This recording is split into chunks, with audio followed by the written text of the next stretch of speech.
안녕하십니까. 99% 시민들의 독립언론 뉴스타파입니다. 총선이 열흘 남짓 남았습니다. 뉴스타파는 그동안 여러 차례 총선에 출마한 후보들을 검증해 왔는데요. 오늘은 각 당의 비례대표 후보들을 자세히 들여다보겠습니다. 뉴스타파가 분석해 봤더니 비례대표들은 평균적으로 국민들보다 10배 정도 부자였고 부동산만 해도 1인당 5건을 소유하고 있었습니다. 특히 새누리당 비례 후보들은 평균 41억의 재산을 가진 부자들이었습니다. 김경래 기자가 설명해 드리겠습니다. 네, 여기는 서울 서초동에 있는 레미안 아파트입니다. 새누리당 비례후보 18번으로 공천을 받은 김철수 씨의 배우자가 바로 여기에 70평대 아파트를 소유하고 있습니다.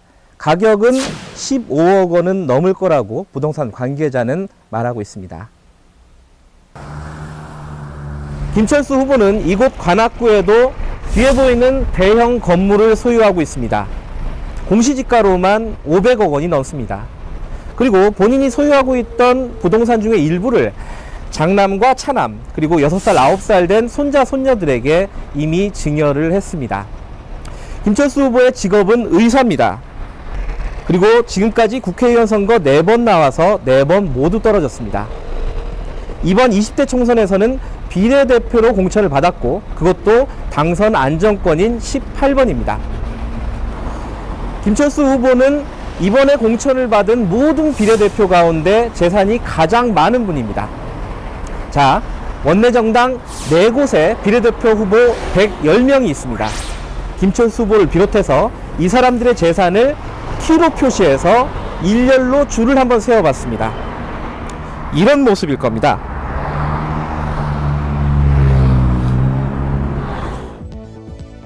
김철수 후보의 재산은 540억 원. 키가 너무 커서 화면에 얼굴도 보이지 않습니다. 두 번째 재산이 많은 사람은 새누리당 비례대표 20번 김본수 씨.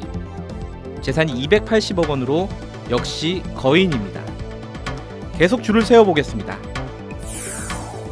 원내정당 4곳의 비례대표 후보 110명의 평균 재산은 24억 원입니다. 그렇다면 우리나라 국민들의 평균 재산은 얼마나 될까요? 2억 8천만 원입니다. 이 그래프에서 찍어보면은 저쪽에 찍힙니다. 너무 키가 작아서 잘 보이지도 않죠? 여기에 찍히는 건데요. 결론적으로 말씀을 드리면은 우리나라 국민들보다 비례대표가 평균적으로 한 10배쯤 부자다. 이런 말이 됩니다. 당별로 보면 새누리당 비례 후보의 평균 재산이 41억 원, 국민의당이 23억, 더불어민주당이 12억입니다. 차이는 있지만 국민 평균보다 월등히 높은 건 마찬가지입니다. 정의당 비례 후보 14명의 평균 재산은 국민 평균보다 오히려 적은 1억 8천만 원이었습니다. 비례 후보들의 재산을 좀 더 알아볼까요? 110명의 후보들이 소유하고 있는 건물과 토지 등 부동산은 모두 544건, 후보 1인당 부동산을 평균 5건 정도 가지고 있다는 말입니다. 그리고 이 부동산 중 95건은 강남 등 이른바 부동산 버블 세븐 지역에 있었습니다. 예금과 현금은 1인당 평균 8억 원, 증권과 채권 등을 포함하면 언제든지 현금화 시킬 수 있는 재산이 1인당 10억 원이 넘습니다. 비례대표들 110명 중 절반이 넘는 61명이 서울에 살고 있었고 이 중 31% 19명이 강남, 서초, 송파 등 이른바 강남 3구에 살고 있었습니다. 지난 2008년 정몽준 당시 한나라당 국회의원이 버스비가 얼마인지도 모른다고 발언을 해가지고 크게 논란이 됐던 거 기억이 나십니까? 그런데 이번 비례대표 후보들 가운데 버스비가 정확히 얼마인지 아는 분이 몇 명이나 될까요? 여기서 잠시만요. 국회의원들이 부자라고 도대체 뭐가 문제냐고요? 네, 국회의원들, 부자 국회의원들 중에서도 훌륭하신 분들이 물론 많을 겁니다. 하지만 개별 국회의원들 하나하나 말고 국민 전체를 대표한다는 국회의원들의 집단이 국민들보다 10배나 부자라는 건 뭔가 좀 이상합니다. 부자들이 대부분인 국회가 평범한 국민이나 사회적 약자를 얼마만큼이나 잘 대변할 수 있을까요? 버스 타고 전철 다니는 경험을 가지고 있는 국회의원도 같이 있어야지 균형이 맞는다는 겁니다. 이 측면이 굉장히 중요한데요. 예를 들어서 이제 내가 아주 그 고소득의 전문 직종이다. 그럼 이분들은 지금 우리 사회의 압도적인 다수인 뭐 판매, 영업, 서비스 이런 직종에 있는 비정규직들이나 이런 분들의 삶은 공부해야 되는 거고 머리로 상상해야 되는 거지 경험치로는 도저히 알 수 없는 거예요. 비례대표들의 학력은 어떻게 될까요? 110명 중 박사 과정에 있거나 박사 학위가 있는 후보가 43명입니다. 평균으로 봐도 석사 이상입니다. 네, 각 정당별로 비례대표들의 재산과 학력의 관계를 그래프에 한번 표시해 봤습니다. 학력은 오른쪽으로 갈수록 고학력이 되는 거고요. 재산은 위로 올라갈수록 부자가 되는 겁니다. 자, 먼저 새누리당 비례후보 44명을 한번 찍어보겠습니다. 몇 명이 너무 재산이 많아서 나머지 사람들이 잘 안 보입니다. 재산이 100억 원이 넘는 사람들은 빼고 다시 그려봤습니다. 고학력의 부자인 후보들이 압도적으로 많습니다. 다음은 더불어민주당. 재산은 전체적으로 조금 적지만 패턴은 다르지 않습니다. 국민의당도 마찬가지입니다. 원내 다수 정당 3곳의 비례 후보들의 분포는 고학력의 고소득자가 절대 다수를 차지한다는 점에서 일치합니다. 다만 정의당 비례대표의 분포는 확연히 다릅니다. 재산은 국민 평균보다도 적고 학력은 비교적 고르게 분포하고 있습니다. 여기에 우리나라 국민의 평균을 찍어볼까요? 세계의 다수 정당의 정체성을 보여주는 비례대표들과 평범한 국민이 얼마나 다른 부류의 사람인지 확연히 알 수 있습니다. 교수, 그 다음에 의료 의사, 그 다음에 뭐 이런 그러니까 기업인 그러니까 이런 식으로 계속 이 특정 직종군과 고자산이나 고소득층 중심으로 하게 되면 어떻게 되냐면 정치를 하는 계급이 특정되는 거예요. 아, 저렇게 돈 있고 그 다음에 먹고 살 걱정 없는 사람들만 정치하는 거구나. 이렇게 되면은 그냥 그 밑에 있는 평범한 사람들의 경우에 있어서는 점점 더 정치로부터 멀어지게 되거든요. 이게 일종의 이제 특정 계층의 전유물이 되는 거죠, 정치가. 뉴스타파 김경래입니다. 비례대표 후보들은 일반 국민과는 비교할 수 없는 부자들인데요. 윗대로부터 재산을 물려받은 금수저형이 많습니다. 전형적인 사례가 새누리당 비례후보 10번 김종석 씨의 경우입니다. 김 후보는 경기고와 서울대를 나와 미국 프린스턴 대학에서 석박사를 받는 등 최고 엘리트 코스를 거친 친기업 성향의 경제학자입니다. 그의 부친은 유신 시절 유정회 의원을 지낸 바 있는데 10대였던 아들 김종석 씨 이름으로 여러 건의 부동산을 사들였고 그 과정에서 위장 전입이 이루어졌습니다. 박경현 PD가 취재했습니다. 경기도 용인시 이동면 천리.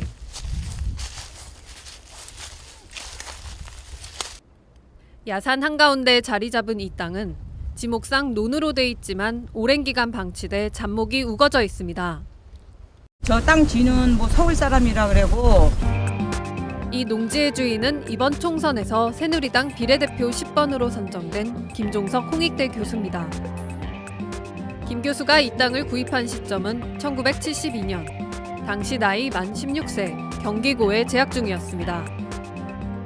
김 교수는 농지 매입 당시 주소지를 살고 있던 서울 용산구가 아닌 농지 인근인 용인 이동면 천리로 해놨습니다.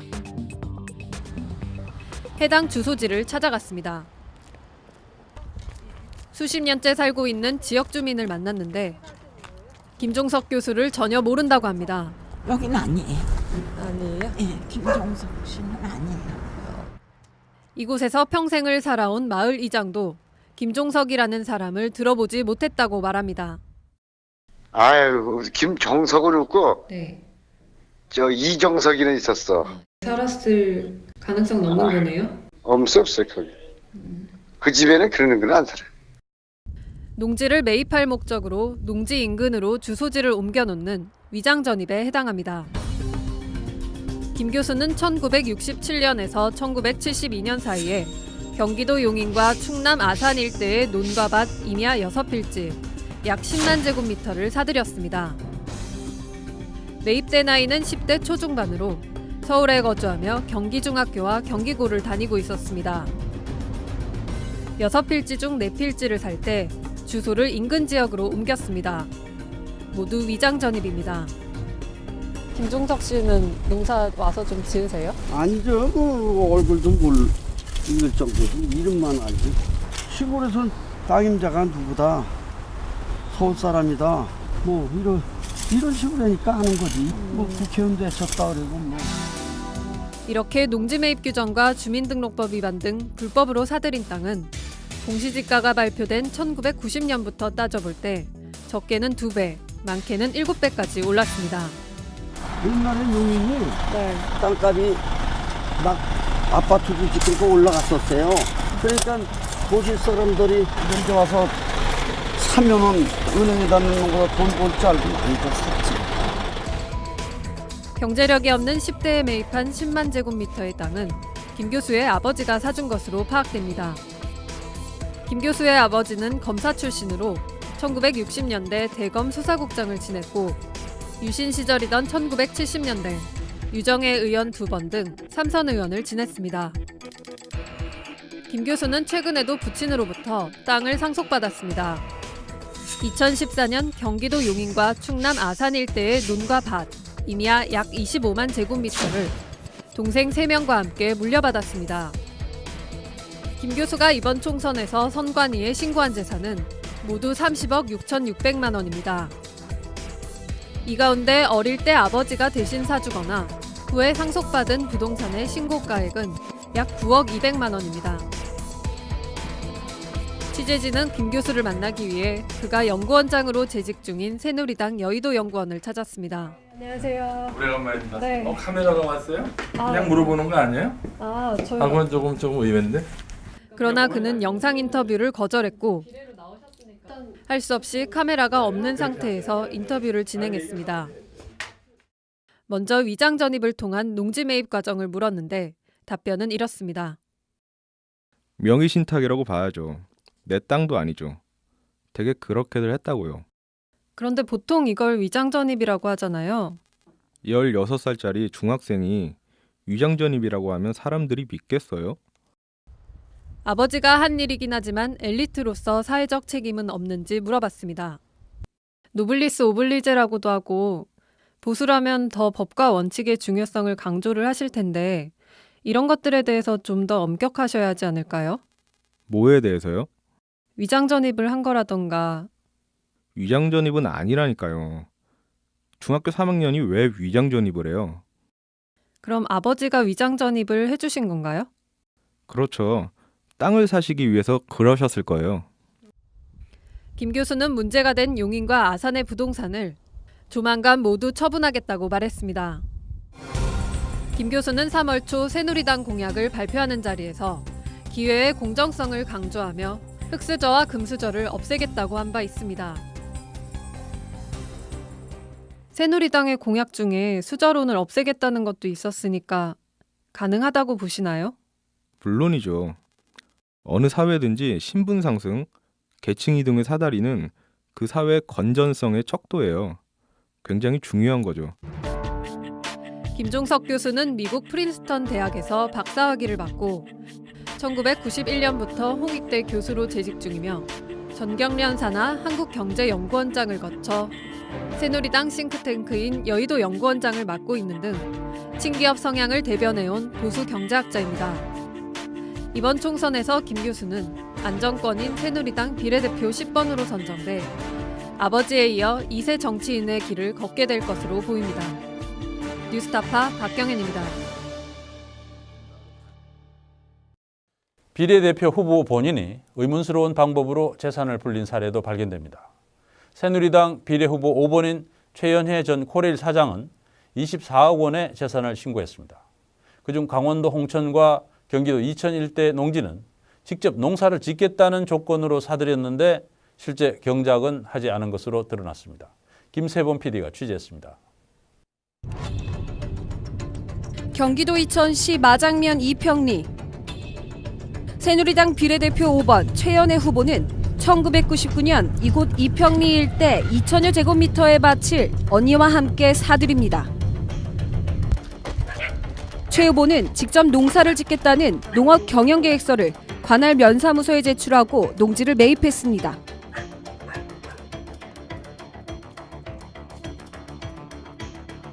관할 관청에 있는 전산 자료에는 최 후보의 이름과 함께 자기 노동력으로 농사를 짓겠다는 문구가 있습니다.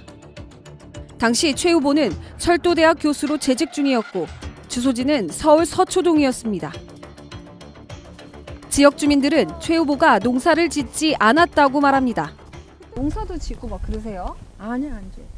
농사는 안 있는데 지으시고? 예. 네. 그냥 저 끝에 집 아저씨가 그냥 짓는 거 저기 그냥 해잡어요. 또 최 후보가 밭을 관리하지 않아 한때 풀이 사람 허리까지 자랄 정도였다고 말합니다. 아니었어요. 지금 농사 못 지어 그 사람들은. 그냥 땅 비워놨었지. 그러면 이제 우리가 하도 풀이 나니까는 그냥 풀 뽑고 이렇게 하는 거지. 아, 계속 풀이 난 상태였구나. 그럼요. 풀이 막 이래요. 그냥 놔두면. 농지 매입 신고 규정 위반입니다. 최 후보는 이 땅을 2002년 동생에게 넘기고 2006년에는 딸에게 증여합니다. 이후 증여된 농지의 일부는 밭에서 대지로 지목이 변경됐고 땅값도 크게 올랐습니다. 공시지가로 99년 매입 당시보다 10배가량 올랐습니다. 세금 내는 거 보면 똑같은데. 저희가 공시지가 그거는 우리 PD나 언론 쪽에서 그렇게 뭐 보시겠다면 할 수가 없어요. 2010년 11월에는 이 땅에 최 후보의 남편 강모 씨 명의로 2층 주택이 들어섭니다. 마을 주민들은 최 후보의 가족이 이 주택을 별장처럼 사용하고 있다고 말합니다. 누가 살아요? 서울서 있을 때 저기 안 와 있고 가끔씩만 와요. 별장으로다가 아마 별장식으로다 그런가 봐요. 주택 바로 옆은 밭인데 군데군데 조명 시설을 세워놨습니다. 잔디도 심어져 있습니다. 수조로 보이는 깊이 1m 정도의 콘크리트 시설물도 설치했고 작은 임시 건물도 세웠습니다. 작물을 심어놓은 바로 옆 농지의 모습과는 확연히 다릅니다. 잔디를 심고 조명시설을 설치해 마당으로 이용하려 한 것으로 보입니다. 그런데 이 땅의 지목은 엄연히 밭, 즉 농지입니다. 농지를 불법 전용했다는 의혹이 제기됩니다. 관할 이천시에 문의해봤습니다. 농지 담당 공무원은 불법 전용이 의심된다고 말합니다. 현재는 이제 마당으로 사용하니까 이제 여기도 원래는 대지로 바꾸던가 해서 사용을 했어야 되는데 그렇게 안 하시는 것 같네요. 농지로 써야 되는 땅이긴 한데 이거는 먼저 불법으로 저기 좀 먼저 다뤄야 돼요. 이천시는 지난 28일 해당 농지에 불법 전용이 있었는지 여부를 확인하고 조치할 것을 요청하는 공문을 관할 면사무소에 보냈습니다. 면사무소는 현재 불법 여부를 조사 중입니다. 이에 대해 최 후보의 남편 강모 씨는 농지 불법 전용이 아니라고 의혹을 부인합니다. 해당 농지에 과실수를 심었고 농사를 하는 밭으로 이용하고 있다고 말합니다. 불법 농지 전용이라는 불법 여부가 지금 좀 문제가 되고 있거든요. 전혀 그렇지 않은데요. 처음 밭에 이 잔디를 내가 지금 다 없애버리려고 했어. 잔디를. 잔디가 있으니까 이걸 자꾸 정원으로 생각하시고 지금 저기 있는 소나무가 지금 저 목요일 날인가 와가지고 내가 전지를 다 했거든요. 그래서 잔 소나무들을 지금 이쪽에 심으려고 그래요. 전부 다. 최연애 후보는 또 1999년 강원도 홍천군 남면 일대 1,600여 제곱미터 밭도 매입합니다. 아려놓고 나서 땅값이 하늘로 치솟았지 그냥 그거 떡방에 저게 뭐야 그 투자꾼이 몰려들어오면서 올랐어 이게. 당시 외진의 농지 매입이 크게 늘던 때입니다. 이 땅은 최 후보가 재산을 공개하고 1년 뒤인 2006년 남편에게 증여합니다. 마을 주민들은 최 후보는 물론 그의 가족들이 농사를 직접 짓는 모습을 거의 본 적이 없다고 말합니다. 그러니까 처음에 이제 그 땅을 샀는데 그거를 누가 할 사람이 없느냐 그러더라고. 그래서 그럼 우리가 하겠다 해가지고 처음서부터 우리가 한 거거든. 그게 혹시 99년도 때 맞나요? 언제쯤? 올해 16년이었지? 네. 99년? 네. 아, 그 정도 될 거예요. 뉴스타파 확인 결과 최 후보는 자경하겠다는 조건으로 신고한 뒤 농지 취득 자격을 얻은 것으로 드러났습니다. 이천과 마찬가지로 홍천군의 경우도 농지 매입 신고 규정 위반에 해당합니다. 적법한 절차에 의해서 임대를 안 하고 자의적으로 임대를 하시면 불법이 되죠. 농지 매입 신고 규정 위반과 농지 불법 전용 의혹까지 제기되지만 최 후보의 남편 강 씨는 모든 것이 적법하게 이루어졌다고 말합니다. 또 이천과 홍천 농지 모두 스스로 경작했다고 주장합니다. 계속 농사는 지으셨던 거예요? 아, 그럼요. 이게 전부 다 그거 아닙니까? 그러니까 제가 확인을 해보니까 이거 직접 지으신 농사가 아니라고 하던데요. 전혀 그렇지 대리 않습니다. 경작하시는 분을 제가 만났거든요. 물어보세요, 대리 경작한 사람한테. 또 이 농사도 직접 짓는 거예요, 그분들이? 아니요. 아, 그럼 누가 지으세요? 우리가 줘요. 그거는 안 줘요, 그 양반이. 그러니까 처음부터 서울 사람이 와서 부탁을 했다는 그렇지. 거잖아요. 취재진은 최 후보에게 직접 해명을 듣기 위해 자택을 찾아가고 전화 통화와 질의서도 보냈지만 만날 수 없었습니다. 최 후보는 지난 2012년 19대 총선에서 대전의 새누리당 후보로 출마했지만 낙선했고 이듬해 2013년 10월 코레일 사장에 취임하면서 총선에 출마하지 않고 임기 3년을 다 채우겠다고 공언했습니다. 하지만 총선을 한 달 앞둔 3월 14일 돌연 사장직을 사퇴하고 새누리당 비례대표를 신청해 당선 안정권인 5번에 낙점됐습니다. 뉴스타파 김세봄입니다. 뉴스타파는 이번 총선에 뛰어든 현역 국회의원들이 지난 4년간 정치 자금을 어떻게 사용했는지 확인하고 있습니다. 그랬더니 새누리당 청년 비례대표로 국회에 들어간 김상민 의원의 경우 공적인 업무와 무관하게 개인 용도로 사용한 것으로 보이는 영수증이 대거 발견됐습니다. 본인의 결혼 당일에 신부와 함께 먹고 마신 음식값도 정치 자금에서 지출한 것으로 드러났습니다. 오대양 기자가 취재했습니다.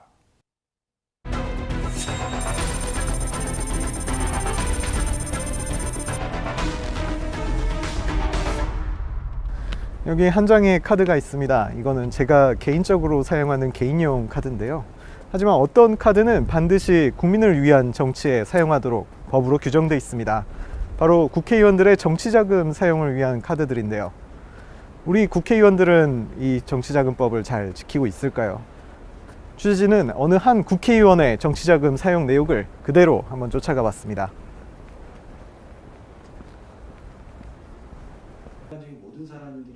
김상민 의원은 지난 19대 총선에서 새누리당 청년 비례대표로 국회에 입성했습니다. 그는 의원이 되자마자 서울 한복판 충정로에 아파트를 임대했습니다. 그리고 의정활동용 숙소라는 명목으로 사용하기 시작했습니다. 보증금과 월세는 물론 관리비와 가스비까지 모두 그의 정치자금에서 지출됐습니다. 보증금을 빼고 지난 4년 동안 모두 1,000만 원이 넘습니다. 자신이 살고 있는 아파트의 관리비와 가스비까지 정치자금으로 사용한다는 게 좀처럼 납득하기 어렵지만 정치자금법상으로는 합법입니다. 문제는 그 다음입니다. 김 의원이 쓴 정치자금 지출 내역서를 보면 유독 다과비 항목이 많습니다. 자세히 살펴보니 사용처가 이상합니다.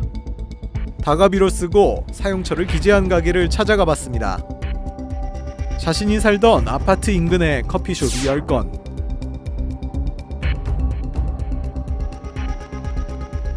제과점이 22건입니다. 액수도 3-4천 원 수준의 소액으로 혼자 커피를 마시거나 빵을 사 먹을 수 있는 수준입니다. 그런데도 김 의원은 정치자금에서 사용했습니다. 한 마트의 이름도 자주 등장합니다. 역시 자신이 살고 있는 아파트 바로 앞에 있습니다. 평일은 2-3천 원 정도를 사용했고 토요일과 일요일엔 3만 원에서 7만 원까지 마트에서 물건을 산 뒤 정치자금으로 지출했습니다. 모두 19건에 이릅니다. 김 의원의 전직 비서는 평소 김 의원의 심부름 지시가 잦았다고 말합니다. 뭐 사와라 사와라 해서 심부름 가는 일이 많았어요. 파리 이런 게 많을 거예요. 필요한 거 있다고 하시면 사와야지 어떻게 하겠어요. 비서들은 그때마다 정치자금용 카드를 사용하는 것으로 알고 있었어요. 지난해 1월 6일 김 의원은 지상파 출신 아나운서와 결혼했습니다. 결혼 당일 김 의원의 배우자는 서울 강남 압구정동 한 메이크업 스튜디오에서 신부 화장을 했습니다. 이날 김 의원 본인과 신부가 먹고 마신 음식값도 정치자금에서 지출한 것으로 확인됐습니다. 본인의 결혼식 당일날 패스트푸드점에서 결제한 내역까지 정치활동이라고 보긴 힘들 것 같습니다. 문제는 이 국회의원이 다시 선거에 나와 유권자들의 선택을 기다리고 있다는 겁니다. 법이 금지하고 있는 정치자금의 사적 사용과 관련해 취재진은 김상민 의원을 찾아 해명을 요청했습니다.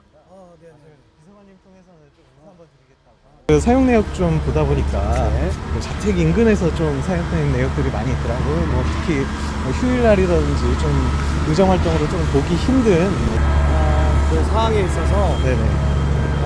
이제 조금 이제 오해 소지가 있거나 그런 내용들은 재신고를 하는 걸로 사회 재신고를 하는 걸로 정리를 했어요. 크게 이렇게 잘못한 건 없다고 좀 판단하시는 선관위에서 그걸 다 검토를 해요. 그래가지고 문제 있는 거에 대해서는 얘기를 해주죠. 근데 이제 선관위의 검토 내에서는 문제가 없는 걸로. 김 의원은 보좌진들이 잘못해 발생한 일이라고 주장합니다. 결혼식 당일에도 좀 인근 패스트푸드점이나 커피숍에서 비서관들이 이제 하면서 그 카드에 오용으로 해가지고 그걸 저희가 이미 선관위에 다 신고를 한 상황이에요. 죄송한데 저희가 김 의원은 곧 선관위에 소명하기로 했고 문제가 없다고 말합니다. 카드 사용에 이제 오해가 있기 때문에 그 부분에 대해서는 저희가 선관위에 다 재신고를 하고 4월에 다 하겠다라고 선관위도 그렇게 받아들인 상황이에요. 하지만 중앙선관위가 이 사안을 어떻게 받아들일지는 아직 미지수입니다. 정치자금은 국민의 의혹을 사는 일이 없도록 공명정대하게 운영돼야 한다, 뭐 이런 규정이 있는데요. 위법 여부가 크고 중대하고 위법 금액이 크다고 하면은 고발까지도 가능하고요. 김상민 의원은 2012년 당시 박근혜 대통령의 발탁 때 정치에 입문했고 지난 대선 때 박근혜 캠프에서 청년 본부장을 지내는 등 대표적인 박근혜 키즈 정치인입니다. 뉴스타파 오대양입니다.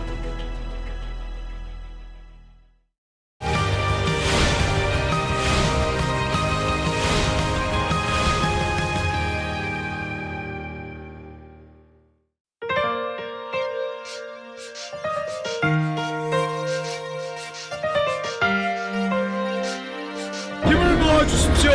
서명 부탁드립니다. 대국이 아니라 천억을 줘도 우리는 그 돈은 안 받습니다. 마음껏 목소리를 낼 수 있는 곳이 쭉 이어졌으면 좋겠어요. 네, 대생들과 같이 오늘 자고 내일 아침에 일찍 일어나도록 하겠습니다.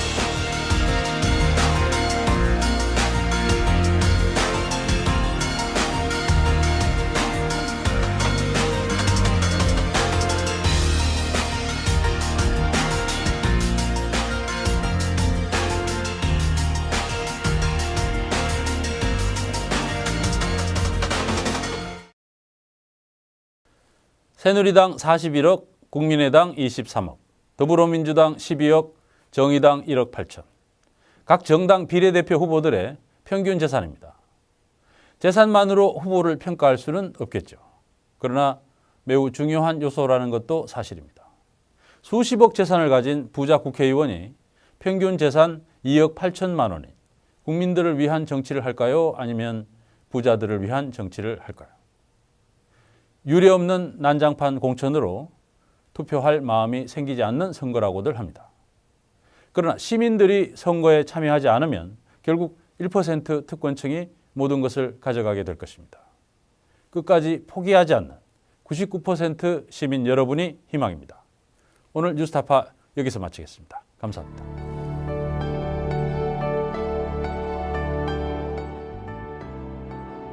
평균 재산은 24억 원입니다. 고학력의 고소득자가 절대 다수를 차지한다는 점에서 일치합니다. 특정 계층? 이게 전유물이 되는 거죠, 정치가. 야산 한가운데 자리 잡은 이 땅은 지목상 논으로 돼 있지만 오랜 기간 방치돼 잡목이 우거져 있습니다. 농지를 매입할 목적으로 농지 인근으로 주소지를 옮겨놓는 위장 전입에 해당합니다. 잔디를 심고 조명시설을 설치해 마당으로 이용하려 한 것으로 보입니다. 직접 지으신 농사가 아니라고 하던데요. 전혀 그렇지 대리 않습니다. 경작하시는 분을 제가 만났거든요. 물어보세요, 대리 경작한 사람한테. 아니었어요. 지금 농사 못 지어 그 사람들은. 그거는 안 돼요, 그 양반이. 보증금과 월세는 물론 관리비와 가스비까지 모두 그의 정치자금에서 지출됐습니다. 카드 사용에 이제 오해가 있기 때문에 그 부분에 대해서는 저희가 송간에 다 재신고를 하고 4월에 다 하겠다.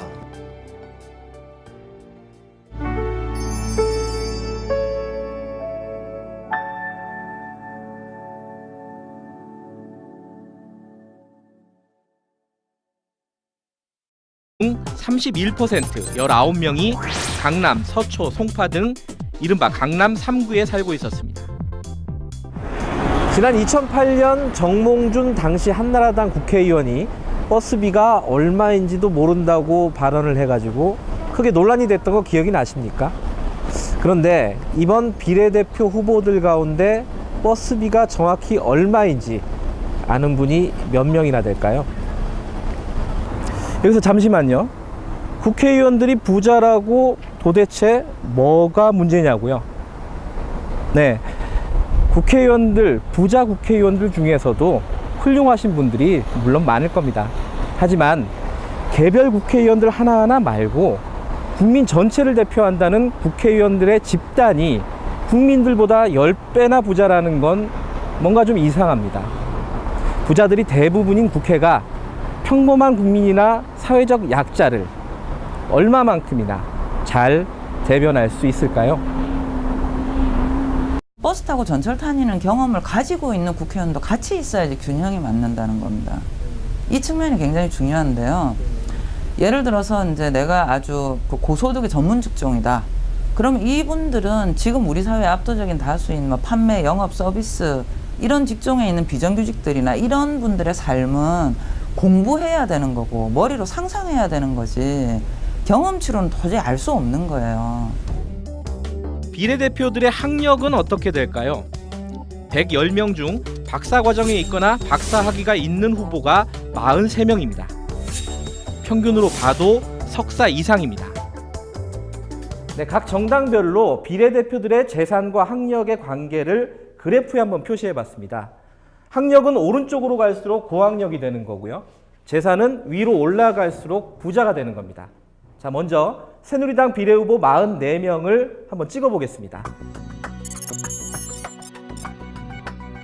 몇 명이 너무 재산이 많아서 나머지 사람들이 잘 안 보입니다. 재산이 100억 원이 넘는 사람들은 빼고 다시 그려봤습니다. 고학력의 부자인 후보들이 압도적으로 많습니다. 다음은 더불어민주당. 재산은 전체적으로 조금 적지만 패턴은 다르지 않습니다. 국민의당도 마찬가지입니다. 원내 다수정당 3곳의 비례 후보들의 분포는 고학력의 고소득자가 절대 다수를 차지한다는 점에서 일치합니다. 다만 정의당 비례대표의 분포는 확연히 다릅니다. 재산은 국민 평균보다도 적고 학력은 비교적 고르게 분포하고 있습니다. 여기에 우리나라 국민의 평균을 찍어볼까요? 세계의 다수 정당의 정체성을 보여주는 비례대표들과 평범한 국민이 얼마나 다른 부류의 사람인지 확연히 알 수 있습니다. 교수, 그 다음에 의료 의사, 그다음에 뭐 이런 기업인, 이런 식으로 계속 이 특정 직종군과 고자산이나 고소득층 중심으로 하게 되면 어떻게 되냐면 정치를 하는 계급이 특정되는 거예요. 아, 저렇게 돈 있고 그다음에 먹고 살 걱정 없는 사람들만 정치하는 거구나. 이렇게 되면은 그냥 그 밑에 있는 평범한 사람들의 경우에 있어서는 점점 더 정치로부터 멀어지게 되거든요. 이게 일종의 이제 특정 계층? 이게 전유물이 되는 거죠, 정치가. 뉴스타파 김경래입니다. 비례대표 후보들은 일반 국민과는 비교할 수 없는 부자들인데요. 윗대로부터 재산을 물려받은 금수저형이 많습니다. 전형적인 사례가 새누리당 비례후보 10번 김종석 씨의 경우입니다. 김 후보는 경기고와 서울대를 나와 미국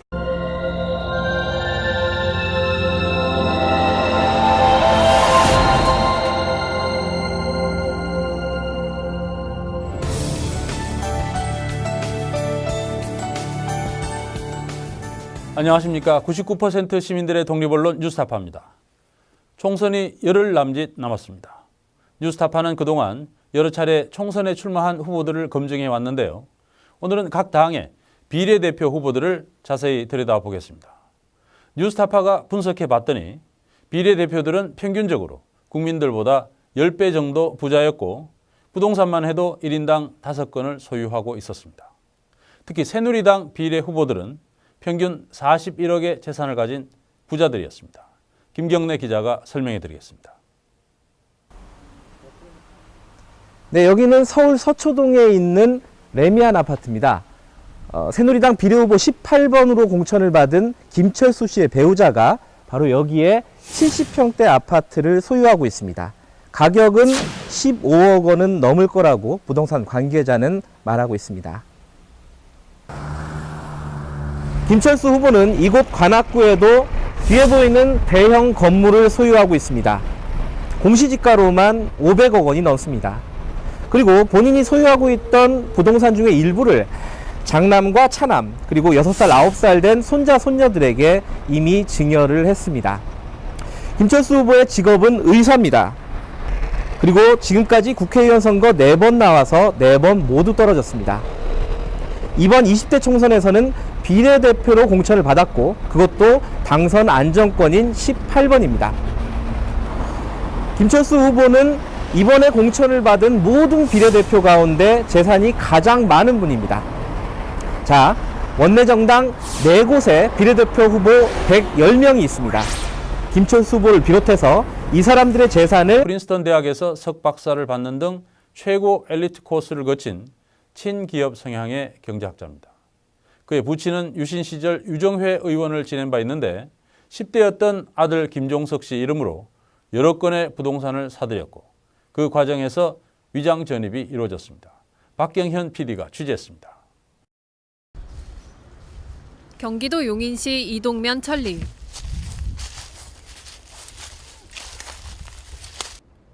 야산 한가운데 자리 잡은 이 땅은 지목상 논으로 돼 있지만 오랜 기간 방치돼 잡목이 우거져 있습니다. 저 땅 뒤는 뭐 서울 사람이라 그러고. 이 농지의 주인은 이번 총선에서 새누리당 비례대표 10번으로 선정된 김종석 홍익대 교수입니다. 김 교수가 이 땅을 구입한 시점은 1972년. 당시 나이 만 16세, 경기고에 재학 중이었습니다. 김 교수는 농지 매입 당시 주소지를 살고 있던 서울 용산구가 아닌 농지 인근인 용인 이동면 천리로 해놨습니다. 해당 주소지를 찾아갔습니다. 수십 년째 살고 있는 지역 주민을 만났는데 김종석 교수를 전혀 모른다고 합니다. 여기는 아니에요. 아니에요? 예, 김종석 씨는 아니에요. 이곳에서 평생을 살아온 마을 이장도 김종석이라는 사람을 들어보지 못했다고 말합니다. 아유, 김종석은 없고 네. 저 이정석이는 있었어. 살았을 가능성 높은 거네요? 없어 거기. 그 집에는 그러는 건 안 살아. 농지를 매입할 목적으로 농지 인근으로 주소지를 옮겨놓는 위장 전입에 해당합니다. 김 교수는 1967년에서 1972년 사이에 경기도 용인과 충남 아산 일대의 논과 밭 임야 6필지, 약 10만 제곱미터를 사들였습니다. 매입대 나이는 10대 초중반으로 키로 표시해서 일렬로 줄을 한번 세워봤습니다. 이런 모습일 겁니다.